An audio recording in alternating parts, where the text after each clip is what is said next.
You are listening to the Central Indiana Sports Report, episode number 203.3, our Tipton-Manchester boys basketball regional preview with the Tipton Tribune and Elwood Call Leader sports editor Michelle Garmon and Grant Shouse of the Action Sports Network. You're listening to the Central Indiana Sports Report with your host, Greg Mengelt. Welcome, basketball fans, to the Central Indiana Sports Report. I am here at Stage 22 with Grant Shouse, and we are joined on the phone by Michelle Garmon to preview the Class 2A Regional at Logansport at the Berry Bowl at 4 o'clock. And now Grant and Michelle are going to take over. I mean, what a better venue for this game to be played in. Have you ever been there, Greg? Oh, yeah. The Berry Bowl is by far probably my favorite gym in the entire state, and it's going to be an interesting game. Manchester has dominated everyone they've played all season except for Homestead and for McConaughey. And the interesting note on that, those are the only what a tip, and those are the only two games they lost the entire regular season. That's right. And they probably should have beat McConaughey. Just McConaughey hit more shots down the stretch, and Josiah Ball fouled out of that game with a minute to go in regulation, and they still won in overtime. This is a Manchester team that is capable, in my opinion, if they can win on Saturday, of getting to Gainbridge Fieldhouse. Thing is with me and Manchester is that the love kind of runs deep a little bit. Their head coach is a family friend of ours, Eli Henson, and so we've gotten to cover their games on the Action Sports Network this year. And my dad actually went up there to practice today and spoke to the team after practice in the locker room. And this is a team that is capable of beating anyone on any given night, but so is Tipton. And Tipton is a team that Grady Carpenter is the man. I mean, that dude cannot be overlooked. The biggest thing with Grady Carpenter is that he is maybe the best passer in the state. Him and Braden Smith at Purdue, maybe literally putting on display right now as we're watching the Purdue USC game. Um, he is one of the best passers, and I mentioned this the other night. Is John Burst at McConaughey told me that Grady Carpenter could stuff a suitcase if it was zipped shut. He could still stuff it, and it goes to show he is just such an incredible passer. And Manchester doesn't have a guy who can pass like that. The thing is, though, is he can make so many no look passes, and that's not going to put points up on the scoreboard. Thing is Tipton doesn't have a lockdown defender like Manchester has. They have a really good lockdown defender in Ethan Hendricks, kind of their scrappy point guard. He's 1,000 point scorer. He's also going to Grace as well. They don't have anyone that can guard like he can for Manchester. So it'll be interesting to see where Coach Henson puts the matchup on. I don't know where he would have Hendricks guarding. I don't know if he'd be guarding Carpenter or if they play man, if he's going to be guarding Carpenter or Sam Quigley. I think the biggest key is try and make someone other than Grady Carpenter beat you if you're Manchester. Make someone have to have a career game. Make a guy like Quinn Smith have to knock down five or six threes, which he can do, but just maybe not as at a consistent clip. Easier said than done. Right. And um I like Manchester to come out on top in this one because they have guys that if they execute their offense well enough, they can run away with this game. And they have guys on that team that would start that are outside of their two 1,000 point scores in Hendricks and Benton that are starting in maybe 1,000 point scores at other places. A name to watch out for if you're a Tipton fan and you're listening to this and you don't know much about Manchester. One of the names to look out for is a kid named Talon Torpy. Not I wouldn't say a knockdown shooter in the corner or of anywhere on the 3 point arc, but very capable. A name you don't want to overlook. That is really the three-headed monster in Torpy, Hendricks, and Benton that can do the work for that Manchester team, and it's going to be fun.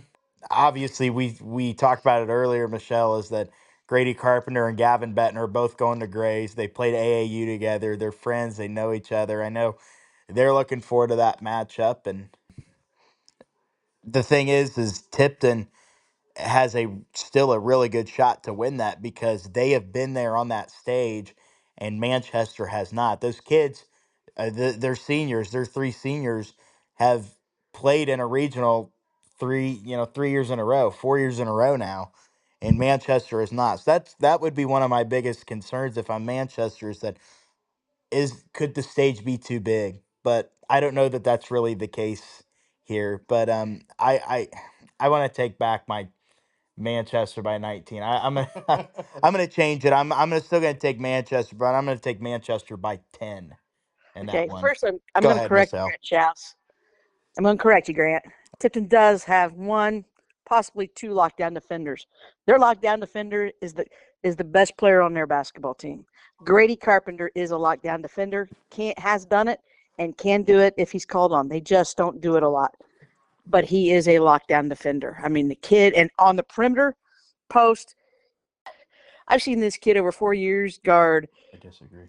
point guards and Flory Badunga. Yeah, I understand that he is a versatile defender and he's a really good off ball defender. He's a good shot blocker. He gets in lanes and makes plays. I'm not sure he's a lockdown defender. When he came into high school as a freshman and a sophomore, that was his job. My I mean, biggest to concern facilitate and to lock down and to take on the other team's best player. my biggest concern with Grady is that I think there are times where, and we've watched this on film all week. There are times, and this is what I would be concerned about if I'm Tipton. There are times where that dude on defense, when he's in the half court, where he is standing straight up and down. He's not down in a guarding position or looks like he's ready to guard. Not saying he can't guard, but sometimes I think the game can get away from him. Nobody likes playing defense. Everybody wants to play offense, and So he that's enjoyed it. okay. He relished his freshman and sophomore year.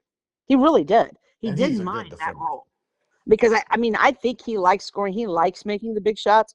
But I think if you were to ask him, he really loves passing and he likes the challenge of playing defense.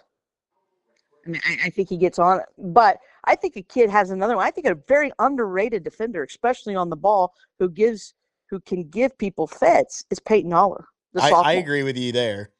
Peyton and Sam Quigley is a better defender than what you think, and he's gotten better at guarding the shooter and taking away angles. And here's the thing about Sam and Peyton and even Grady: the three of them, they don't mind floor burns. They'll get 10 a game if that's what it takes. That's the one thing, and I think Yeah. out of 4 years, this is probably Tipton's best defensive team as a whole out of the past four. And I think it's because they have to.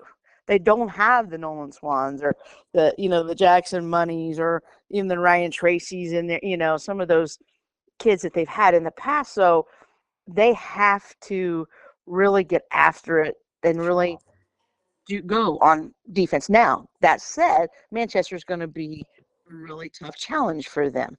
But I thought that and I know that they came back they had to rally in each of their three sectional games.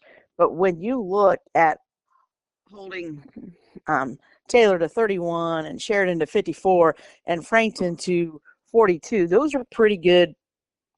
Those are pretty good defensive numbers. Here's a stat I want to point out to you that we went over this week is Tipton, I believe, is 14-2 when they score 50 points or more in a game. Wow. They are 4-4 when they score less than 50 in a game. So I think the key for Manchester is on the defensive end. I mean, the statistics show that if Tipton scores more than 50 points, they're going to win the game. I mean, they've done it 14 times. Only lost two games where they scored 50 or more. One of them was Kokomo, right? And Yes, the other was, what was it? Hamilton Heights, I believe it. probably. Yeah. And when they score less than 50, they're not winning as many. I mean, they have a 500 record.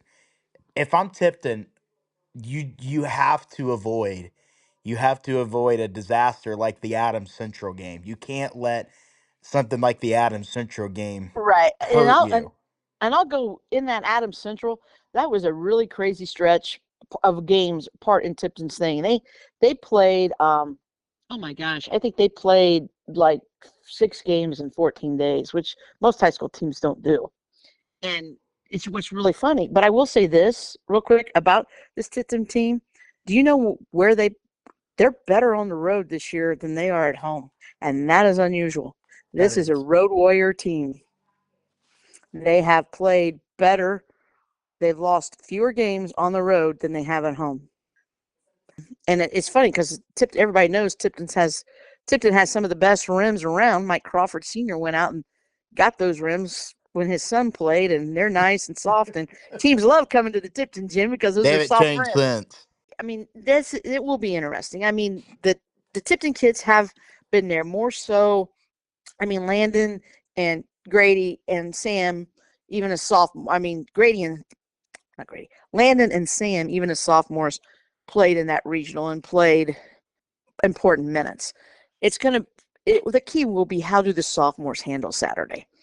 The one thing I've said I like all year, knock on wood, I like the Smith kid because he's not afraid of taking that open three or, doing that things. He's not afraid of the moment. It's like he's out there and it's a game. He doesn't consider the meaning of what it means. It's a whether it's big championship game, big conference game, the kid just plays. And he's, I think he's even killed. I'm sure he has a little bit of nerves, and sometimes I think he's a little hesitant on offense, but I think he's more hesitant on offense just because if he misses, he doesn't want to get, he don't want to hear it from the older kids, hey, pass that ball, or pass that ball back or whatever. And, but I think the key to this game is going to kind of rest on Grayson McFalls. Can he be a beast on the boards? Can he play under control offensively like he did? And another big key, and this is the one area that really concerns me about Tipton going forward in the tournament, is free throw shooting. There have only been maybe a handful of games where they have shot free throws well this year. That's concerning. They don't have anybody, I don't think, on their team that shoots better over 70% from the free throw line. And that's, come tournament time, that's a bugaboo. Can they shoot free throws well? Can the sophomores do what they need to do? And, patience. The whole thing is Tipton's got to, yes, they're going to want to score over 50, but they got to do it and letting the game come to them. They can't go out and force issues. Manchester is going to be different. And when you look, Manchester, they're tall and they're big. So it's going to be a challenge. Blocking out is going to be huge for the Tipton. Huge. I mean, they have to win. They have to win or be close on the rebounding battle. And Yeah. I think Whoever wins the battle of the boards is going to win the game. Yeah, and now that said, if it's only a 3 or 4 difference, it might not be as important. But I think whoever wins the battle of the boards, of course, and whoever takes care of the ball best always, and then whoever makes free throws at critical times is probably going to win this game. I mean, now I will say this: I think Manchester has a greater opportunity to blow Tipton out than what Tipton will Manchester, and a lot of that again is just based on that's just not been Tipton's motif this year. If it's close, we all know that Tipton knows how to win close games. We do, and that is the one thing. Tipton knows how to win close games, and probably more than anything, that might be what this year's sectional and that championship game against Frankton helps them, as if Saturday's game against Manchester is close down the stretch. Tipton, the one thing they won't do, Cliff doesn't let them, they don't panic. They may miss shots, and sometimes they might be open looks, but they're not going to panic if it's 2 minutes to go and they're even down 5 points. Tipton will not panic at that point. It helps having a player like Grady Carpenter. Yes, it does. The kid is phenomenal, and I'm gonna say it. He is a legitimate Indiana All-Star candidate. I asked Brent Brobston what he thought. Brobston has coached the junior All-Stars and has been an assistant senior boys All-Star coach, and I asked him flat out. I said, if you don't think he is, that's okay. I'm not. This isn't for print. I just want to know, is he a legitimate All-Star candidate before I start going out and saying he is. And he said, yes, he is. And Brobson really believes he is a Division I talent. I think there's no doubt he's an all-star level player. I'm just not sure he will be on the all-star team. The shame is sometimes 2A players can Class 1A and Class 2A players can get overlooked just because of the schedules they play. They don't play necessarily play big time, players or whatever. But I think Grady's game is I just think because he can defend. That's just it too. Because this is a kid that can defend as well. And on an all-star game, just think of if he could pass to some of those guys. He'd love it. Here's how I look at it with Saturday is Manchester, and this is why it's good that we're previewing this, because you can play devil's advocate for Tipton and I can play devil's advocate for Manchester because we both know the programs real well. One of my biggest keys is, and one of the biggest things I think to look at is that Manchester knows how to game plan real well for good players.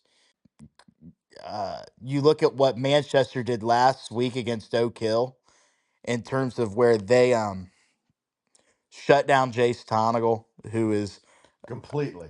yeah, I mean he's only scored 5 points. They completely took him away from the game, and if they can do that to Grady Carpenter, then I like their chances real well. But like you said, Tipton is obviously more talented than Oak Hill. I mean, we saw that on the floor this year.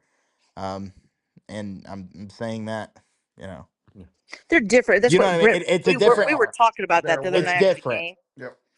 Brent, Like Tipton's Tonico better and than Oak Sugar are Hill, different and types of players than Grady Carpenter. yeah, You know, but if they game plan the same way they did for Jace Tonigal, the way they can for Grady Carpenter, then it could be a problem. One of my biggest things is that I think if you're Manchester defensively, you want to try and keep Carpenter out of the lane. Of course, he can step out and shoot it. He loves to drive the ball. You have to take away his offensive ability, and he is the primary point guard. I think you almost have to make someone else have to play the point guard. And I know they have other kids that can do that. But I think if you can take away his primary point guard role and his ability at the point guard spot, I still like their chances. yeah. Well, the one thing Tipton likes to do and has done quite a bit this year is they like to let Peyton and Sam handle the ball out top and get it to Grady on the wing, the high post, and sometimes even down low. And Cliff likes to move him around. I think he says he's got something like 14 to 20 different plays for Grady where at different points on the where Yeah. he lines him up at different position, different things. It's amazing. I mean, you talk about game planning Manchester. I think Tipton has one of the things they've done very well this year has game plan for teams when they've had a full week to do so. And the And thing with Grady that makes him such a difficult guard is he can play obviously on ball at the point. He can play off ball and move without the ball and get open. We saw that a lot against Sheridan where they were trying to shadow him, and he uses screens well. He does a lot of things like that, and he can play in the post if he needs to, and that makes him a very difficult guard. yeah, and I want to give another little nugget because I believe I'm right on this. I believe Dave Hansen was the coach of the Elwood Panthers at one time, and his He son was. He played was. basketball for the Elwood Panthers because I He was. remember those two. Yep. Yeah. So the way this all kind of ties together from our podcast earlier with our regional predictions is that My dad started his coaching career with Dave Henson, who was the head coach at Whitco at the time, and Steve Lynch who's the coach of Brownsburg now, was an assistant coach there at Whitco as well. So the tree kind of stems there, and Dave's son Zach was a great player at Whitco and went on and was the head coach at North Miami for a while, and then his other son Eli becomes the coach. Started off at North White and won a sectional, moved on to Whitco, and is now at Manchester. And Eli was a graduate of Elwood, went to Elwood, went and played for 1 year at Lees McRae University down in like literally in the mountains in North Carolina, and didn't have a good experience and came back and got his teaching license, got into coaching. But these are two good coaches. You talk about the coaching matchup. You have a older coach, obviously, and Coach Hawkins, who's been around the game, coached over 1,000 games, and you have a younger coach and Eli Henson, where we'll see how they match up against each other. They've coached against each other before when Henson was at Whitco and Cliff was at North Miami. I'm looking forward to seeing them coach again. This is a matchup I've always wanted to see. Really would have loved to see it last year with some of the guys Tipton had, like Nolan Swan and Jackson Money. You mentioned it earlier. I think that Tipton team maybe would match up a little better on offensively with Manchester, and that would have been a good game. I still think Saturday will be a good game, but I think Tipton with those other guys is no knock on their team now, but they're better. They're a better team last year with some of those guys than they are now. And still that team now is very good. Obviously, they just won a sectional. Yeah, I think that talent level last year was definitely better for Tipton, and that's not a knock on these kids. But I think what this team has that again that last year's team did not um, is, and maybe the one 2 years ago is grittiness. They have a grittiness and to them, and I think it's because they've had to. I mean, to be honest, I'll be honest with you, Grant. They're 19-6, and the first month into the season, I I really didn't think I thought they might be closer to 500. And Cliff kept saying in the post game interviews, and this is a process. We lost a lot. It's learning. It's going to be a process. These young kids, learn. How they learn and progress and everything. And especially because I think they were like 2-2 and they lost at Western, and then they had that long stretch of games on the road. But that, I think, in the long run, turned out to be the best thing for this team, was to play all of those road games. Michelle, your final thoughts on Saturday's game?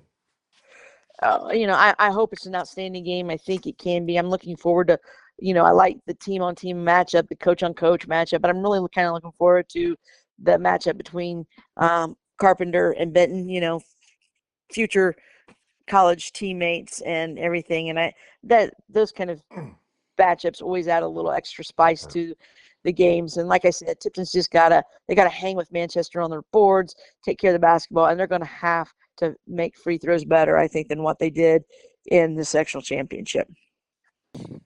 I agree with you there. I watched the Tipton Frankton game, and just quickly, I wanted to mention my heart absolutely breaks for Joey Wright Oh there at the end yes. of that game. I mean, that's unfathomable in that situation. You make two, and then give Cliff credit for calling that timeout to kind of ice him a little bit there.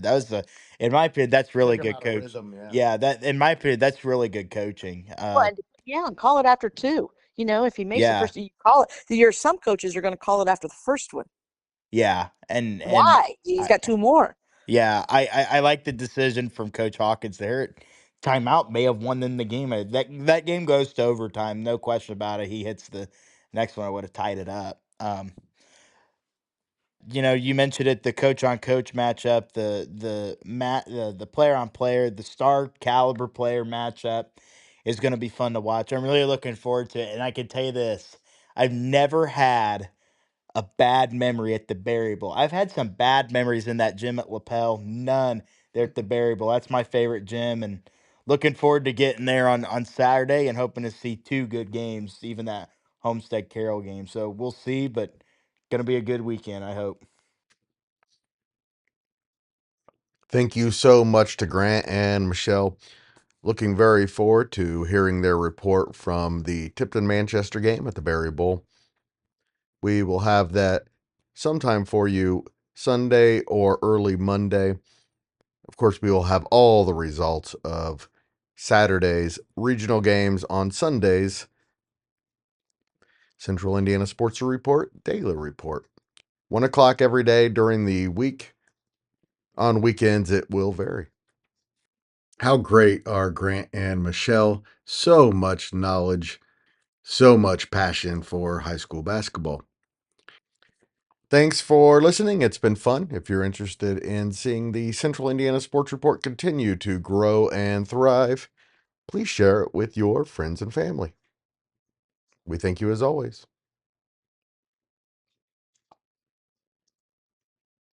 The Central Indiana Sports Report is a product of ITG Media. And I love Susie.